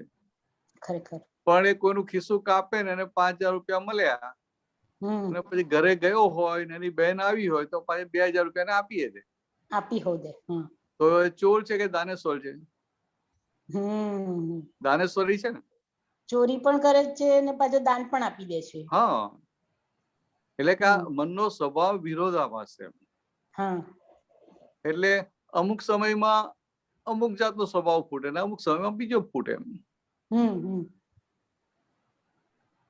મનને કેવું છે કે આ ખાવાની ગ્રંથિ હોય ને તો અમુક સમયમાં બહુ કૂદે કે ચાલો આમ કહીએ આમ કહીએ આમ કહીએ અને પછી ક્યાંક એવો સંજોગ એની સામે મૂકે તો એ ખાય નહીં. એટલે કે આ મન વિરોધાભાસ સ્વભાવનું છે, એટલે મનને ઓળખવું બહુ અઘરું પડી જાય છે. એટલે શરૂઆતમાં જે વાત કરી ને કે દાદા ભગવાને કહેલું કે આ મનનું સામાયિક કરતા કરતા આખી જિંદગી જતી રહે ને તો એ મન ઓળખાય એવું નથી. એવું એ વાત કરે એમ આજે સત્સંગ વાત થઈ ને. એટલે આ વિરોધાભાસ એક ધારો સ્વભાવ હોય ને તો જલ્દી જલ્દી ઓળખી લે કે આવું છે આવું છે આવું છે. કેટલો મોટો વિરોધાભાસ હોય કે જેના માટે જબરજસ્ત પૂજ્ય ભાવ હોય એની એ ભૂલ બતાવે. એટલે કે એનાથી બહુ ચેતતા રહેવા જેવું છે. એનાથી ખૂબ ચેતતા કેવી રીતે રહેવાય? ચેતતા કેવી રીતે રહેવાય કે મનનો સ્વભાવ વિરોધાભાસ છે એટલે મન તો ગમે તે બતાવશે. હવે મનની વાત મારે સ્વીકારવી કે ના સ્વીકારવી એના માટે મારી પાસે કઈક થર્મોમીટર તો હોવું જોઈએ ને. હોવું જ જોઈએ. હાજી. એટલે પછી દાદા ભગવાને વાત કરી કે તમારો જે ધ્યેય છે, તમારો જે ગોલ છે, તો કે આ મનમાં અત્યારે જે વિચાર આવ્યો એ ગોલને હેલ્પિંગ છે કે હેલ્પિંગ નથી? આ વિચાર ડિસ્ટ્રક્ટિવ છે કે હેલ્પિંગ છે જોઈ લેવાનું. એ જોવાનું પહેલા. વિચાર હેલ્પિંગ હોય તો આપણે એની વાત માનવાની. અને ખબર હવે તો જ્ઞાન મળ્યું એટલે ખબર તો પડે કે આપણે મોક્ષ માર્ગમાં હેલ્પિંગ છે કે હેલ્પિંગ નથી. એટલે કે હેલ્પિંગ ના હોય તો આપણે એની વાત માનવી નહીં. એટલે શું થાય કે એને વિચાર ફૂટ્યા કરે પણ આપણે એને સ્વીકારીએ નહીં. સમજાય? વિચાર ફૂટ્યા કરે, પણ આપણે મન એ વિચાર સાથે આપણે એ વિચારનો આપણે એની સાથે એને એક્સેપ્ટ કરતા નથી. એક્સેપ્ટ નથી કરતા એટલે શું કે આપણે વિરોધ પાર્ટીમાં છીએ. એટલે તમે મન ઊંધું કંઈક કરતું હોય અને આપણે એનો વિરોધ કરતા હોઈએ, આપણે વિરોધ પાર્ટીમાં હોઈએ, એટલે પછી આપણી જવાબદારી કહેવાય? એવી રીતે આખી આ વિરોધ આવી રીતે મન જ્યારે નેગેટિવ બતાવતું હોય ત્યારે આવી રીતે મનથી છૂટા પડી અને આપણી સેફ સાઈડ કરી લેવાની. ખરેખર. હવે સમજાયું? હા સાહેબ, એમાં એ જે આપણે કહ્યું ને હમણાં કે મન હેલ્પિંગ, મનની વાત જ્યારે હેલ્પિંગ હોય ત્યારે આપણે એમાં એ કરી દેવાનું. તે જે હેલ્પિંગ શું કહે કે તારી વાત બરાબર છે. હા બરોબર છે. હા, મન હમણાં તમને કે ચાલો ભાઈ આ ઓનલાઈન સત્સંગનો ટાઈમ થયો, ચાલો આપણે બેસી જઈએ. એટલે આપણે મનને શું કહે? હા ઓકે ચાલો બરાબર, તારી વાત સાચી, એક્સેપ્ટેડ. બરોબર. પછી મન કે હવે આ પેલા ત્યાં પેલા કે આ પ્રોબ્લેમ થયો છે ને આ વ્યવહારની બધી ગૂંચો છે, તારું ઉકેલવા જવું પડશે આપણે ત્યાં. હવે સંજોગો એવા હોય કે કોરોનાના સંજોગો કોઈને ત્યાં જવાય એવું ના હોય, મન શું બતાવે? ના આને ત્યાં તો જવું પડે, અને હું નહીં જઉં તો તારો સંજોગ બહુ ગુંચાઈ જશે. એવું બધું બતાવે કે ના બતાવે? બતાવે ને, બધું બતાવે. એટલે હું શું આવું બધું વિરોધાભાસ બતાવે. અને એ જ મન પાછું એવો જ કઈ પ્રસંગ બીજે હોય તો શું કે ના કોરોનામાં તો ક્યાંય જવાય જ નહીં. એટલે આ જે વિરોધાભાસ છે ને આવી રીતે હોય. આવી રીતનો વિરોધાભાસ. એટલે એ વખતે આપણે જોવાનું કે આ આપણો જે ગોલ છે ને હેલ્પિંગ છે કે હેલ્પિંગ નથી. એ જે ગોલ હેલ્પિંગ છે એ વાત પ્રજ્ઞા શક્તિ આપણને બતાડે ને કે હવે આમાં આ ગોલ હેલ્પિંગ છે. બરાબર છે. એટલે કે આપણું જે અજ્ઞાન ખસ્યું અને આ દર્શન શુદ્ધિ થઈ અને આ પ્રજ્ઞા ખુલ્લી કરી આપી, એટલે આપણે દેખાય તો ખરું ને આ ખોટું છે. એમ ચેતવે તો ખરી ને પ્રજ્ઞા. એટલે પ્રજ્ઞા ચેતવે પછી આપણે શું કરીએ છીએ? પછી આપણે એનું પ્રજ્ઞાનું સાંભળીએ છીએ કે મનનું સાંભળીએ છીએ? પછી પ્રજ્ઞાનું સાંભળવાનું. એટલે પ્રજ્ઞાનું સાંભળીએ તો આપણે આત્મપક્ષી થયા. સાચી વાત છે. અને મનનું સાંભળીએ તો આપણે સંસાર પક્ષી થયા. ખરેખર સાહેબ. એટલે આટલી સાદી સીધી વાત છે. સીધી વાત છે, સાદી વાત. એટલે આપણે નક્કી કરવાનું કે આપણે આત્મપક્ષી રહેવું છે કે સંસાર પક્ષી રહેવું છે. આપણે દાદાના પક્ષમાં રહેવું છે કે આ ફાઇલ નંબર 1 ના પક્ષમાં રહેવું છે? દાદાના પક્ષમાં આપણે. જી સાહેબ. સાહેબ મને આ વાત સમજાવો ને જરા કે મન ક્યારે છેતરી જાય તે ખબર પડવા દેતું નથી, એવું ચંચળ છે. એટલે ક્યારે એ છેતરે એટલે શું સાહેબ કરે? છેતરે એટલે આ ધ્યેયથી ઊંધું કરાવી જાય આપણી પાસે. ધ્યેયથી ઊંધું કરાવીએ. હા, આપણો પોતાનો ધ્યેય છે એનાથી ઊંધું કરાવી દે અને ખબર ના પડવા દે. સમજાય? મન તમને એક તક ચુકાવી દે, તક ચુકાવી દે, કરવા ના દે. અને પછી વાત બીજો વિચાર શું બીજો આવતો હોય કે આપણે પછી કરી લઈશું. પણ પછી એ એવરીડે ફ્રાઈડે જ, પછી સેટરડે થાય નહીં. થાય જ નહીં. એટલે એ રીતે છેતરી જાય. એ રીતે છેતરે છે. બરોબર, સરસ સમજ પડી. કારણ કે શું છે, મનને પેલું ગમતું નથી એટલે મનને એને ગમે એવું જ કરવું છે. ખરેખર. અને આપણું મન તો પાછું લઈને આવેલા છે, પાછું ભરેલું લઈને પાછું જે લઈને આવેલા છીએ એ કેવું સુંદર નથી. બધું ગડબડ ગોટાળા. એટલે મનના ગમતા પ્રમાણે કરવા જઈએ તો માર ખાવો પડે ને. ખાવો જ પડે સાહેબજી. એટલે દાદાએ દાખલો આપ્યો કબીરજીનો. કબીરજીએ કહેલું કે મન કા ચલતા તન ચલે, તાકા સર્વસ્વ જાય. એટલે કે મનના કહ્યા પ્રમાણે જેનું આ બધું ચાલે ને, તન એટલે શરીર, કે એનું બધું લૂંટાઈ જાય.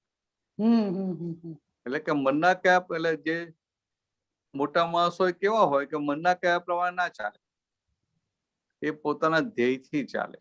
ધ્યેયથી ચાલે છે. ચાલો વધીશું આગળ. બહુ સરસ સરસ સમજ મળી સાહેબ. જય સચ્ચિદાનંદ. જય સચ્ચિદાનંદ. વિવેકાનંદજી સાહેબ જય સચ્ચિદાનંદ. જય સચ્ચિદાનંદ.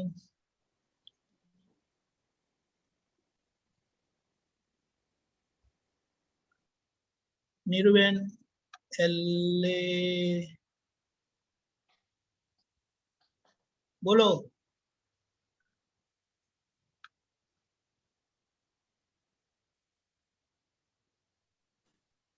જય સચ્ચિદાનંદ દીપક આનંદજી. જય સચ્ચિદાનંદ ભરત આનંદજી. જય સચ્ચિદાનંદ. આજે મારો પ્રશ્ન છે, હમણાં થોડા વખત પહેલા જ આપણા ચંદ્રકાંતભાઈના ડોક્ટર મીનાબેને ચંદ્રકાંતભાઈ એમના ફાધર વિશે થોડુંક ચર્ચા કરી હતી અને એમને કહ્યું હતું કે તમે અમુક આપતપુત્રોએ બહુ જ તપ કરવાનું આવેલું તમારા ચંદ્રકાંતભાઈ હતા ત્યારે દાદા સાથે બધાએ બહુ તપ કરવાનું આવેલું એવું એમને જોયેલું. તો થોડું એના વિશે તમે થોડું શેર કરજો.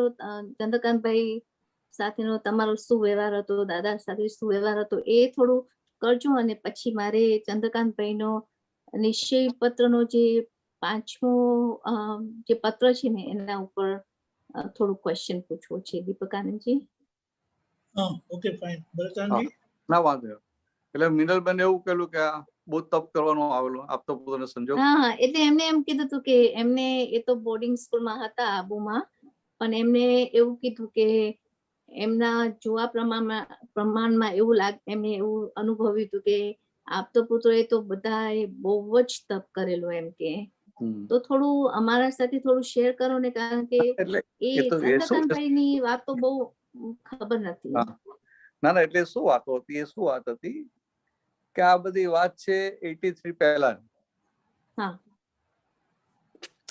એટલે 82 પહેલાની. અને એ વખતે અમે બધા આપતો પુત્રો નાનલા હતા, સ્કૂલમાં ભણતા હતા, કોલેજમાં ભણતા, કોઈકની જોબ ચાલુ થઈ ગયેલી. એટલે આપતો પુત્રોનું એ વખતે ઘડતર થતું હતું દાદા થકી. અને દાદા ઘડતર એવું કરે કે આપણને તો એવું જ લાગે કે આપણે દાદા પાસે ખાલી બેઠા છીએ, તો એ ઘડતર કર્યા કરે, ખબર ના પડે કે આપણું ઘડતર થઈ રહ્યું છે. સમજ્યા? સ્કૂલમાં જઈએ તો આપણને ખબર પડે કે આ પહેલા ધોરણમાં ગયા, હવે બીજામાં જશું. આટલી મહેનત કરી બીજામાં જશું. દાદા પાસે તો એવું કશું એવું લાગે નહીં કે આપણું ઘડતર થઈ રહ્યું. પણ કેવું કે બધાને દાદા માટે જબરજસ્ત આકર્ષણ હોય. એટલે હવે કેટલાક ભણતા હોય કે કેટલાક જોબ કરતા હોય, તો હવે જોબ થી 6 વાગે છૂટે, તો 6 વાગે છૂટીને ઘરે જાય ને દાદા પાસે આવે, ઘરે જઈને જમી કહીને કે નાસ્તો કહીને, તો પોણો કલાક જતો રહે, મોડું અવાય. તો સત્સંગ ને બધું એટલું દાદાનું સાનિધ્ય એટલું જતું રહે ને, એટલે એને કશો વિચાર ના આવે. એ શું કરે, સીધો ઓફિસ થી સીધો જ્યાં દાદાનો સત્સંગ હોય, જ્યાં દાદા હોય ત્યાં પહોંચી.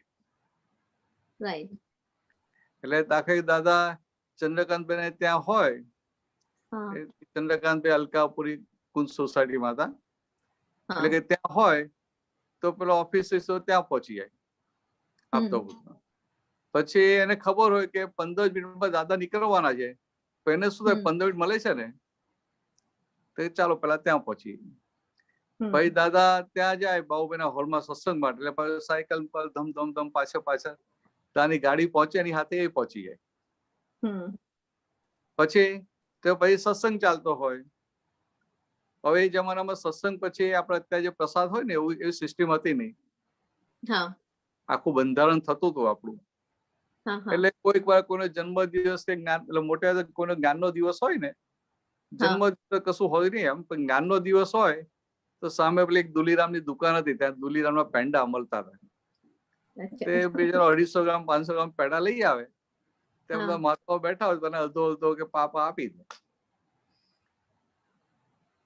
એટલે પછી એ સત્સંગ પતે તો શું હોય કે જ્યાં દાદાનું નિવાસ હોય ત્યાં પછી દાદા જાય, એટલે પેલા આપતો જે હોય સાયકલ કે જે બધું અથવા બસમાં આમ કરીને સીધા ત્યાં પહોંચી જાય. હવે વચ્ચે જમવા જાય તો શું થાય કે દાદાનું એટલું સાનિધ્ય જાય. એટલે એ દાદાનો પ્રેમ ને બધું એટલું બધું હતું કે એને ખાવા પીવાનો વિચાર જ આવે નહીં. રાઈટ. એ ભૂલી જ જાય કે હજી મારું જમવાનું બાકી. એ ભાઈ દાદા બેસે 11 સાડા 11 સુધી, પછી પાછું ઘરે જવાનું થાય, અથવા તો જ્યાં રહેતા હોય ત્યાં જવાનું થાય. હવે 11:30 જઈને શું ખાવાનું હોય? પાછું હોય તો બધા આપતો તો બધા સાથે રહેતા હતા, ત્યાં એક જગ્યાએ રહેતા હતા. એટલે પછી જઈને ખાવાનું બધું જાતે બનાવવું પડે. બનાવવું હોય તો જાતે બનાવવું પડે. તો 11:30 તો પેલો હવાના ગયા હઈએ તો એવા થાકી, દાદાની હાજીમાં કશું ખબર ના પડે 11:30 સુધી. પછી ત્યાંથી જયારે ઘરે આવીએ એટલે એવા થાકીને ખુશ થઈ ગયા હોય કે કોઈને કશું કઈ બનાવવું હોય ને તો એની એટલી શક્તિ હોય નહીં. એટલે પેલા શું થાય કે ગાદલા તો શેતનજી જ હતી અને હાથું ઉસીકું. જાડી પેલી શેતનજી આવે ને ખાદી ગ્રામોદ્યોગની, એવી શેતનજી. એ શેતનજી પાથરી લંબાવી દેવાની. અને એક વખતે ફ્રીજ પણ નતું, તો શું થાય કે જે પેલો વોચમેન હતો એને કહી રાખેલું કે ભાઈ તારે દૂધ લાવવાનું. એટલે એક વખતે બોટલમાં દૂધ આવતું, કાચની બોટલમાં. એટલે એ છે શું કરે, પેલું લોક ખોલીને પેલું બોટલ ત્યાં મૂકી દે. હવે એને 5 વાગે દૂધ મૂક્યું ને અમે રાતના 11:30 આવીએ ને દૂધ ગરમ કરો, દૂધ ફાટી જાય. એટલે પછી આમાં સુઈ જવું પડે. એટલે પછી પાછો રસ્તો કર્યો, કરવું શું? એટલે વોચમેને કીધું તારે બોટલ પાણીથી ધોઈ નાખવાની અને માટલામાં અંદર મૂકી દેવાની. એટલે દૂધ પછી ફાટે નહીં ને. એટલે આવીને દૂધ પછી ગરમ કરીએ અને દૂધ પીને સુઈ જઈએ. પછી સવારે શું કરવાનું? સવારે પાછું 6 પહેલા તો દાદાભાઈ પહોંચી જવાનું હોય. તો વહેલા બધા 7-8 આપતો તો વહેલા ઉઠી જઈએ બધા. વારાફરતી પછી એક નવા જતા ને. એ વખતે કઈ ફેસિલિટી હતી ને કે બાથરૂમમાં ગીઝર હોય કે 2 બાથરૂમ હોય, એક બાથરૂમ ને એક ટોયલેટ. અને પાછું પેલું સ્ટવ ઉપર ગેસ પણ નતો, કારણ કે કશે આમ તો કઈ કોઈ હોય જ નહીં દાદા ના હોય ત્યારે. દાદા હોય ત્યારે ત્યાં તો કશું બનાવતા નતા. એટલે અમારી પાસે પેલો ડિવેટ વાળો સ્ટવ હતો અને એક પેલો પંપ વાળો સ્ટવ હતો. એ બંને પર પાણી ગરમ મૂકવાનું. એટલે જો એક નહાય એટલે બીજો રાહ જોતો હોય, એક બહાર નીકળે બીજો જાય, કારણ કે 6 વાગે તો પેલું દાદા પાસે પહોંચવાનું હોય. એકાદ જે ફ્રી થાય એ પછી પેલા મોટા તપેલામાં મોટી પેણીમાં પૌવા બનાવી દે. પૌવા પલાળવાના, બીજા સોફ્ટ થાય એટલે ઉપર અડધર ભભરાઈ દેવાની, મીઠું ભભરાઈને હલાઈ નાખવાના. અને પછી વઘાર કરી અને એમાં પછી વઘાર કરી, જીરાનો વઘાર કરતા હતા. વઘાર કરીએ અને લગભગ ઘીનો વઘાર કરતા હતા. વઘાર કરીએ કાજુ ને લાલ દ્રાક્ષ બધું નાખી દઈએ. તો પછી એ 2 પ્લેટ જેવું ખાઈ લઈએ. તો એ ખાધું પછી સીધું રાતના જવાનું હોય. આખો દિવસ ભેગું જ ના થાય. સમજાય ખ્યાલ? એવું લાગે તપ કરતા હતા, અમને લોકોને એવું લાગતું જ નથી. સમજાય? અને એમાં એવું થાય કે દાદા જમીને આરામ કરવા ગયા અને અમે લોકો અમારી ઓફિસે ગયા છીએ. હવે જો ક્યાંક જમવા જઈએ તો એટલો ટાઈમ જતો રહે. અને પાછા દાદા ભગવાન કે તમારે બહાર જમવાનું નહીં, હોટલનું કે. તો પછી શું કે ભાઈ તમારે બ્રહ્મચર્યનું પાલન કરવાનું ને, એટલે તમારા શુદ્ધ પરમાણુ હોવા જોઈએ. એટલે બહાર હોટલમાં આવો ને તો એ ગમે તેવા પરમાણુ પેટમાં જાય તો પછી આ બ્રહ્મચર્ય પાલન ના થાય. એટલે અમને શું થાય કે આ બ્રહ્મચર્યનું પાલન કરવાનું છે. દાદાએ તો આવું કીધું તો એ બહાર જમવાનું બંધ થઈ ગયું. બરાબર છે. તો હવે ખાવું શું? અને સમજો અને ટાઈમની કટોકટી હોય ને બીજા એવા સંજોગ ના હોય. એટલે આ સવારે જેમ 2 પ્લેટ પહેલા પૌવા ખાતા હોય, પૌવા ખાઈને જે ભાગીએ તો સીધા રાતના આવવાનું હોય. પણ તમને ભૂખ લાગતી? એવું ભૂખ લાગે ખરા કે? આમાં શું છે, દાદાની હાજીમાં યાદ જ નતું આવતું કે ખાધું છે કે નથી ખાધું. દાદાઓની હાજીમાં એટલો આનંદ, એટલો ઉલ્લાસ રહે ને, અને શરીરમાં લાગે. ખાલી રાતના ઘરે પહોંચે ને 11:30 વાગે પછી લાગે કે હવે ખુશ નીકળી ગયા, હવે કઈ બનાવવું નથી એમ. હા સાચી વાત છે. ત્યારે એવું લાગે પણ આખો દિવસ એવી એનર્જેટિક લાગે ને, આમ એવું લાગે જ નહીં કે આપણે ભૂખ્યા છે કે આ થયું છે કે આ થયું. હા હા હા એ અને મેં પોતે અંદર અનુભવ્યું છે. એવો પણ વિચાર ના આવે કે ભાઈ આ માતો આપણું ધ્યાન નથી રાખતા એમ. હા રાઈટ સમજાય? રાઈટ. અને પાછું કોઈક લાવ્યું હોય એમ, કોઈનો જ્ઞાનનો દિવસ હોય ને મીઠાઈ લાવ્યા હોય, હા કદાચ મોટું પેકેટ લાવ્યા હોય અને હા આપીએ અને પછી થોડી ઘણી વધી હોય ને, તમે લોકો દાદાની બાજુમાં બેઠા હોઈએ ને તો બધાને હલતું હલતું આપ્યું હોય ને પછી વધ્યું હોય તો એક ચકતું બે ચકતા તારી સામે જ ખાઈ જઈએ. એવું ના લાગે કે આમ દાદા છે, દાદા જોશે, દાદા વળશે, એટલી આત્મીયતા લાગે.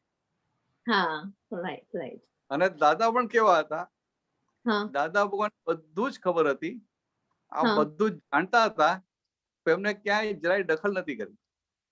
હા અને એમને જોવું કે આપતો જે આ કરે છે એટલો ઉલ્લાસ આનંદ થી કરે છે, હા નિશ્ચય પાક્કો થાય છે ને. બરાબર છે. પણ હવે પછી ક્યાંક મીઠાઈ વધી હોય એટલે અમે બહાર મૂકી રાખીએ, જ્યાં માતા ખાસ દાદા ધ્યાન શું કે મૂકી દે અંદર કે ભાઈ તમારે કોઈ ચાલી શકે. એટલે આમ આટલી ટેક કેર પણ કરતા હોય. હા સમજાય?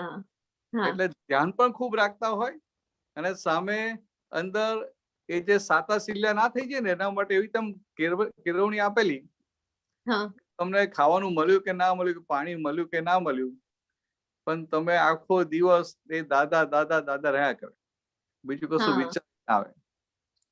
અને કોઈની ભૂલે ના દેખાય ને કશું નહીં, ચાલ્યા જ કરે. દાદાઓની હાજરીમાં કશો બીજો વિચાર જ. એટલે એવું આખું હતું. એટલે એમને આ નિનલબેન આટલું ખબર, આમ બીજું બધું ખબર ના હોય, આ ખબર કે આ હવાર પડે ને બધા આવી જાય.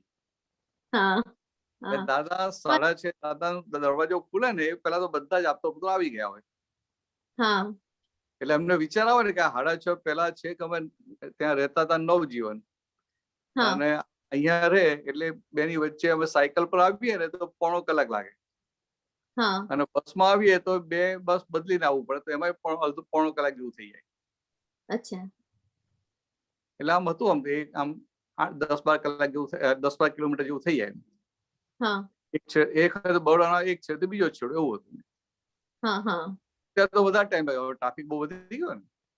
પણ એટલે એ વિચારવું પડે કે આ બધા 6:30 આવી જાય છે, પછી જેને ઓફિસ જવાનું હોય તો 8:30-9 થાય એટલે ઓફિસ જતા રહે, તો સીધા જ ઓફિસ જતા રહે, ઘરે લંચ બોક્સ લેવાય ના ગયા હોય. પછી ઓફિસમાં જઈને તો ઓફિસમાં કેન્ટીન હોય, પણ દાદાએ કહ્યું બહારનું ખાવાનું નહીં. કેન્ટીનમાં ભજીયા મળે તો દાદા કે આ ભજીયા આ કે કેન્ટીનના ભજીયા ખવાતા હશે, તો પછી જે ઉતારતા પરસો થતો આમ હાથ કઈ પરસોના પાણી અંદર ટીપાઈ અંદર પડતા હોય. એટલે પછી દાદાએ ચા પછી લોક કરી નાખેલું. એને લઈને બધાનું મન સ્ટ્રોંગ થઈ ગયું, નિશ્ચય પાકો થયો. જે દાદાએ જે ઘડતર કર્યું છે ને કે આમ ખબર ના પડે, જબરજસ્ત. એટલે આ બહારના લોકોને તપનો ભાગ લાગે ને અમારા માટે ઘડતરનો ભાગ હતો. અમને એક તપ જેવું એટલે નતું લાગતું કે અમને ખબર જ નથી પડતી કે આ ભૂખ લાગે છે. દાદાને જોઈએ ને બધું ભૂલી જતા હતા. એક વખતે ઉંમરે નાની હતી બધાની, 15, 16, 20 એવી બધી. એટલે કેટલું બધું ગર્વ લાગે કે તમે. એટલે કુદરતી સંજોગ હતો અને દાદા ભગવાન મળી ગયા, મળ્યા એટલે પછી આખું એ જ રહે કરે ને. પણ આપણે ચંદ્રકાંતભાઈ આપણે ત્યાં મબાલેમાં બોર્ન થયા હતા યુગાન્ડામાં. I was born in Kampala યુગાન્ડામાં. એટલે આટલું ખાલી એમ સાંભળીએ ને કે યુગાન્ડામાં મબાલેમાં બોર્ન થયા હતા તો આમ એટલું આમ તાકી ઓહો અમારા પેલા એમાં અમારા ગામમાં એટલે આપણને અમને મને અને I am sure lot of other mahatmas feel the same way કે તમને આટલું બધું નજીકથી ને દાદા મળ્યા, ચંદ્રકાંતભાઈ મળ્યા, આપણે કનુ દાદા મળ્યા, બધા આટલા બધા આપતપુત્ર બધા મળ્યા. અને મને મેં જ્ઞાન લીધું દીપકભાઈ પાસે, અને પછી કનુ દાદા સાથે 2010માં જ્ઞાન લીધું. પણ આજે મને આજે પત્ર જે નિશ્ચય પત્ર નંબર 5 છે એ ઘણી બધી વખત વાંચ્યો અને એના ઉપરથી વાંચ કર્યા પછી મને હજી પણ એમ થાય કે આ શું કહેવા માંગે છે ચંદ્રકાંતભાઈ, કે દાદાને ના મળ્યા હોય, આપણે ગમે તેટલું વાંચીએ, શબ્દથી વાંચીએ પણ અનુભવમાં ના આવે, અને દાદાને ના મળ્યા હોય તો આપણે આમાંથી કેવી રીતે પાર થવાના છે, એટલે એના ઉપર તમે થોડું સમજાવજો ને પ્લીઝ. એટલે શું છે, કેવું છે કે આ આપણે શાસ્ત્રમાં વાત છે કે એક દીવો પ્રગટેલો હોય ને, એક દીવો પ્રગટેલો હોય તો 1000 દીવાને પ્રગટાવી શકે. પણ કાગળમાં બુકમાં દીવો છાપેલો હોય એક દીવાને પ્રગટાવી શકે ખરો? ના. એવું આવા દશાવાળા પુરુષ કે જેનો અંદર દીવો પ્રગટેલો છે એ ભેગો થાય તો આપણું કામ થાય ને. એટલે કે દીવો પ્રગટ્યો છે બધા કેવા કહેવાય? મુક્ત કહેવાય. એટલે જે મુક્ત હોય તો જે બીજો કોઈ બંધાયેલો હોય એને છોડી આપે. હવે એમાં તો દાદા ભગવાને ત્યાં સુધી કીધું કે આ ઘરમાં પેલા લૂંટારા આવ્યા હોય અને ઘરમાં 5 જણ હોય ને 4 મોટા હોય, 4 જણે બાંધ્યા હોય અને પેલું 5-6 વર્ષનું છોકરું રહી ગયું હોય એને બાંધ્યો ના હોય, તો એ છોકરો મુક્ત છે તો ધીરે ધીરે કરીને ગાંઠ ખોલે ને તો પછી એક પછી બધા છૂટા થાય એમ દોરડાના બંધનમાંથી. સમજાય? એટલે ત્યાં પેલું મોટું નાનું નહીં, મુક્ત છે એ મુક્ત દશા. એટલે એ રીતે કે દાદા મળ્યા કે આવા મુક્ત દશા વાળા પુરુષ મળ્યા તો કામ થાય. અને મુક્ત દશા વાળો પુરુષ ના મળ્યા, એનો પુસ્તકો ગમે એટલા વાંચું ને તો એ દીવો પ્રગટે કેવી રીતે? બરાબર છે. હવે કેવું છે કે આ ભગવાન મહાવીર હોય તો ભગવાન મહાવીરની દેશનામાં જે બધા જાય તૈયાર થયેલો માલ હોય એટલે એ સિમંદર સ્વામી ભગવાનને જુએ, દર્શન કરે કે એમના કાનમાં એમનો એક શબ્દ જાય એટલે પેલા બીજો આવરણ ખસી અને અંદરનો દીવો પ્રગટ થઈ જાય. એવું દાદા ભગવાન તો કે આમ વ્યવહારથી એવું કહેવાય કે દાદા ભગવાને જ્ઞાન આપ્યું. સમજાય? વ્યવહારથી એવું કે દાદાએ જ્ઞાન આપ્યું. બધા કોઈ તમને ચાલો આ જ્ઞાન વિધિ જ્ઞાન લઈ લો કે ખરા, પણ આમ જો જોવા જાવ તો આ જ્ઞાન વિધિ એ આપવા લેવાનો પ્રયોગ છે.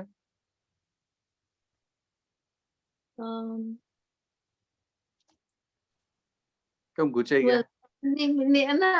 આપવા લેવાનો નિમિત્તિક છે કે એ શું છે કે જ્ઞાની પુરુષ એમની દશા એવી હોય છે એટલે એમની પાસે જઈએ એટલે એમની હાજરીમાં આપણા આત્મા ઉપર આવરણ ખસે. એ આવરણ ખસે એટલે આપણે ખરેખર જે છે એનો આપણે અનુભવ થઈ જાય, એની પાકી શ્રદ્ધા બેસી જાય. તો કે આમાં દાદાએ શું આપ્યું આપણને? તો કે એમને કશું આપ્યું નથી, આપણો જ માલ આપણે ખોલીને બતાવી દીધો છે. બરાબર છે. આપવા લેવાનો વ્યવહાર ક્યાં હોય? જ્યાં માર્કેટ મટીરિયલ હોય ત્યાં આપવા અને લેવાનો વ્યવહાર હોય. જ્યાં માર્કેટ મટીરિયલ હોય ત્યાં પૈસાનો વ્યવહાર હોય. જયારે જ્ઞાની પાસે આ બધા વ્યવહાર ના હોય. બરાબર છે. એટલે એમને કશું આપવાનું ના હોય ને લેવાનું ના હોય, પણ તમે પોતે જે છો એનો તમને અનુભવ એમની હાજરીમાં થઈ જાય. બરાબર છે. સમજાય? એટલે આખી આ વસ્તુ આખી જુદી છે કે જ્ઞાન આપણે કહીએ કે આ જ્ઞાન લીધું કે જ્ઞાન આપ્યું કે આ કર્યું આમ કર્યું, તો કે એ એમની દશા જ એવી છે કે આપવા લેવાના ભાગમાં જ નથી. તો કે આવા પુરુષ ભેગા થાય એટલે કે દાદા મળે તો આ શાસ્ત્રો સમજાય એવા. ને દાદા ના મળ્યા તો શાસ્ત્રો કેવી રીતે સમજવા પ્રયત્ન કરે? પોતાની બુદ્ધિથી. બુદ્ધિથી ગમે એટલો પ્રયત્ન કરે તો શાસ્ત્રોમાં તો એ જ્ઞાનની વાત સમજાવવા માંગે છે. હવે જ્ઞાન છે ઇનફાઇનાઇટ છે, અનંત છે. અને આપણે જે બુદ્ધિ છે, ઇન્ટેલેક્ટ છે, એ લિમિટેડ છે, ફાઇનાઇટ છે, મર્યાદિત છે. રાઈટ. એટલે આપણો પ્રયત્ન શું થાય છે કે આપણે આપણી મર્યાદિત બુદ્ધિથી અનંત જ્ઞાનને સમજવાનો પ્રયત્ન કરીએ છીએ બુદ્ધિથી. હવે એ પ્રયત્ન સક્સેસફુલ થાય ખરો? ના ના. એટલે તમે ચંદ્રકાંતનો પત્રો વાંચો, તમને એવું લાગે આવું લખ્યું, આવું કેવી રીતે હોય? હવે તો સમજાશે કે એ જે આપણે વાંચીએ છીએ શાસ્ત્રો, ત્યારે શું હોય કે આપણી બુદ્ધિથી, મર્યાદિત બુદ્ધિથી ભગવાન જે અનંત જ્ઞાનની વાત કરવા માંગે છે એને સમજવાનો પ્રયત્ન કરીએ છીએ. એટલે જે બુદ્ધિથી પરની વસ્તુ છે એને બુદ્ધિથી સમજવાનો પ્રયત્ન કરીએ છીએ. પણ એમાં એમ કે છે કે ગમે તેટલું તમે શબ્દમાં જાણવા જાઓ, પણ તમે જ્યાં સુધી પ્રત્યક્ષ ને, મને એવું લાગે છે, એમ કહેવા માંગે છે કે જ્યાં સુધી તમે એમને પ્રત્યક્ષ, તમે એમની હાજરીમાં ના હો તો તમને આ અનુભવ ના થાય. એટલે મને પોતાને એમ થાય કે ચાલો, હું કનુ દાદાજીને મળી હતી અને એમના સત્સંગમાં પણ ઘણી વખત એટેન્ડ થયું હતું. આપતપુત્રોના સત્સંગમાં પણ હું અહીંયા ગઈ છું. તમે લોકો ઘણા બધા આવ્યા હતા એમના સત્સંગમાં, હું અટેન્ડ કરી છું. પણ મને ઘણી વખત એવું થાય કે મને એવું થાય કે હું રહી ગઈ, કારણ કે આ બધા સત્સંગ સાંભળીને તો ઘણા બધા એટલા બધા રોજ છે. હું તમને સીધી વાત કરું કે દાદા ભગવાન શું કહેતા હતા?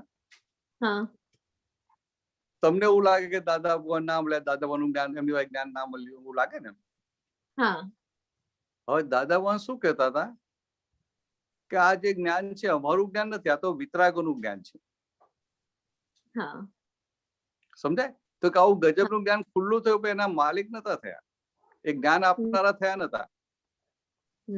અને અત્યારે એ જ દાદા ભગવાનનું ઐશ્વર્ય કામ કરી રહ્યું છે. સમજાય? તો આપણે 100% ના મળે તો 90% મળે, 80% મળે, 50%, 10% મળે ને તો એ બહુ મોટું કહેવાય કે ના કહેવાય? કહેવાય, જરૂર કહેવાય. એટલે આવી રીતે લેવાનું થઈ જવાય છે. તો કોક વખતે એવું લાગે કે થોડું ગ્રીડીનેસ આવી જાય છે. એવું ને, આપણને ખટકો રહે કે હારું આ દાદા હતા ને આપણે ભેગા ના થયા. જે ખટકો રહે ને, તો કે પાછલા અવતારમાં જાણતા અજાણતા એ દાદા ભગવાનને ભેગા થવા માટે જે અંતરાય પાડેલો, એ અંતરાય તૂટે. એટલે એક બાજુ ખટકો રહે અને બીજી બાજુ આપણે જે પણ મળ્યું, કહું ને 70%, 50%, 10%, 5%, 1% મળ્યું ને તો એ બહુ મોટું છે. અને 1% મળ્યું તો 100% પછી થવાનું.